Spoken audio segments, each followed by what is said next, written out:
வணக்கம், சிஎன்பி கிச்சனுக்கு உங்களை வரவேற்கிறோம். இன்றைக்கி நாம் என்ன செய்ய போகிறோம்னா தக்காளி சட்னி. அதுக்கு என்னென்ன தேவைங்கிறத இப்போ பார்ப்போம். தக்காளி நான் ஒரு 1 கிலோ தக்காளி நல்ல சின்னதாக கட் பண்ணி வச்சுருக்கிறோம். அரைக்கக்கூடாது, சாப்பரில் போட்டு நைஸாக கட் பண்ணிக்கணும். வெங்காயம், மிளகாய்த்தூள், மஞ்சள் தூள், வெல்லம், தாளிக்கிறதுக்கு கடுகு, உளுந்தம் பருப்பு, நல்லெண்ணெய். இந்த நல்லெண்ணெயில் செஞ்சால் ரொம்ப நல்லாயிருக்கும். உப்பு. ஸ்டவ்வில் கடாய் வச்சுட்டோம். இப்போ நல்லெண்ணெய் ஊற்றிக்குவோம். நல்லெண்ணெய் கொஞ்சம் அதிகமாகவே ஊற்றிக்கணும். எண்ணெய் காஞ்சிருச்சு. கடுகு, உளுந்தம் பருப்பை அதில் போடுவோம். அடுத்தது வெங்காயத்தை போடுவோம்.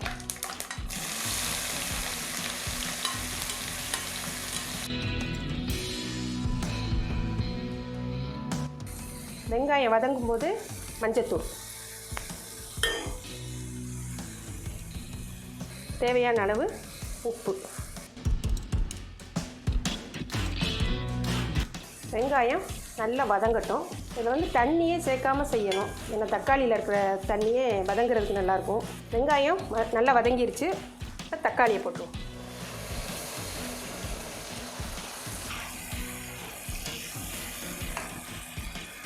தக்காளியையும் வெங்காயத்தையும் நல்லா கிண்டிக்குவோம். கொஞ்சம் நேரம் தக்காளி வதங்கட்டும். தக்காளி நல்லா வதங்கிருச்சு. இப்போ காரத்துக்கு மிளகாய்த்தூள் போட்டுருவோம். உங்களுக்கு எவ்வளோ காரம் தேவையோ அந்த அளவுக்கு. ஏன்னா இது காரமாக இருந்தால் தான் இட்லி, தோசை, சப்பாத்திக்கு நல்லாயிருக்கும்.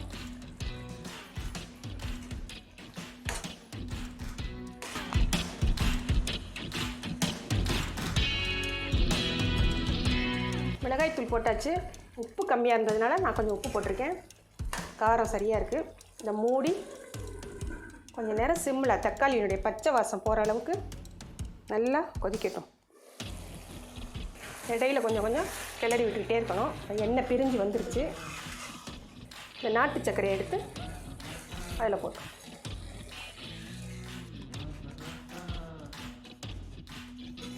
நாம் எண்ணெயிலே செய்கிறதுனால கெட்டு போகாமல் இருக்கும். ஃப்ரிட்ஜில் வச்சு தேவையானப்போ கொஞ்சம் கொஞ்சம் எடுத்து சூடு பண்ணிக்கலாம். அந்த தக்காளி சட்னி ரெடி ஆகிடுச்சு. ஸ்டவ் ஆஃப் பண்ணிக்குவோம். இது பவுலில் மாற்றிக்குவோம்.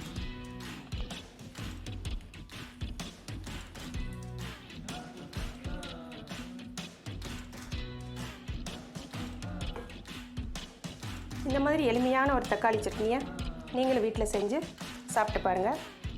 ரொம்ப நல்லாயிருக்கும். இந்த சமையல் உங்களுக்கு பிடிச்சிருந்ததுன்னா லைக் பண்ணுங்கள், ஷேர் பண்ணுங்கள், சப்ஸ்கிரைப் பண்ணுங்கள். மீண்டும் மற்றொரு சமையலில் உங்களை சந்திக்கிறோம். நன்றி, வணக்கம்.